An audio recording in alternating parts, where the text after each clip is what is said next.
เป็นเลยนะใส่ใจใส่มองได้ทั้งปากใส่ใจไอ้นี่นะสิพาน้องสิไปกินแกงหน่อไม้เด้อแต่มื้อนี้บ่มีแกงหน่อไม้แต่มาแพ็คซื้อเครื่องซื้อน้ำช่วยได้เด้อเพื่อโหวตคะแนนเป็นคะแนนให้กันช่วยกันเด้อเจ้าให้มันทั้งใจทั้งที่ก็หัวเจ้านั้นต้องมีน้ำตามือใดเจ้าเจ็บมือใดนั้นหันกลับมาเพราะว่าเขานั้นเหตุให้เจ้าต้องเสียใจห้องใจกันมาหักกับอายคนนี้จะบอกเหตุให้เสียใจ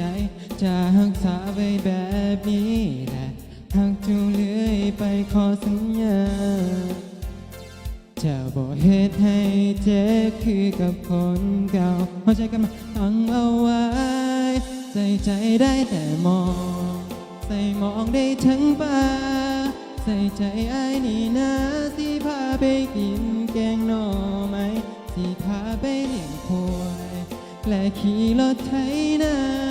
และไอ้ขอสัญญาว่าจะมีเพียงแค่น้องนะถ้าเจ้ามาหากัน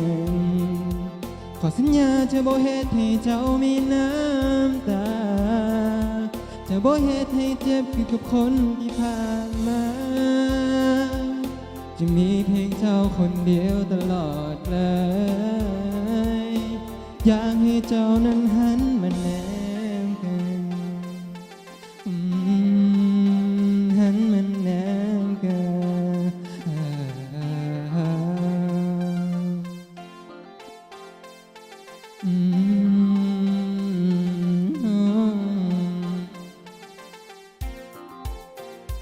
หลงทางคนบ่มีใจ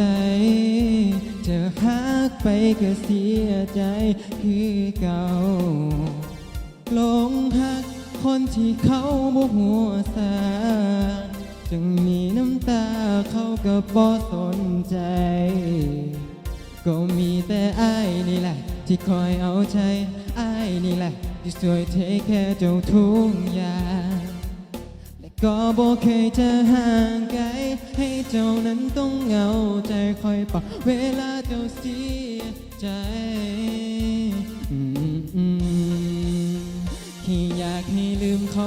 คนนั้นคนที่เหตุให้เจ้าเจ็บช้ำอยากให้ลืมเรื่องในวันนั้นอยากให้เจ้าโมมีน้ำตาถ้าคบกับอ้ายขอสัญญาเจ้าบอกเหตุให้เจ้าเสียใจห้องใช้กันมาหากับอายคนนี้จะบอกเหตุให้เสียใจจะรักษาไว้แบบนี้แหละหากเจ้าเลื่อยไปขอสัญญาจะบอกเหตุให้เจ็บคือกับคนเก่าเอามาทั้งเอาวางห้องใช้กันมาใส่ใจได้แต่มองใส่มองได้ทั้งตาใส่ใจไอ้นี่นะสิพาไปกินแกงหน่อไม้สิพาไปเลี้ยงควายและขี่รถไถนาและไอ้ขอสัญญาว่าจะมีเพียงแค่น้องนะถ้าเจ้ามาหากันจะบ่ยากจะบ่เหตุให้เจ้าตา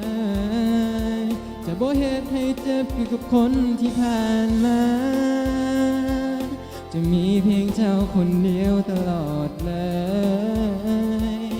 อยากให้เจ้าใส่ใจได้แต่มองใส่มองได้ทั้งตาใส่ใจไอ้นี่นะที่พาแกงหน่อไม้ที่พาไปเลี้ยงควายและขี่รถไถนาและไอ้ขอสัญญาว่าจะมีเพียงแค่น้องนั้นถ้าเจ้ามาหากันสัญญาจะบ่เหตุให้เจ้ามีน้ำตาจะบ่เหตุให้เจ็บอยู่กับคนที่ผ่านมา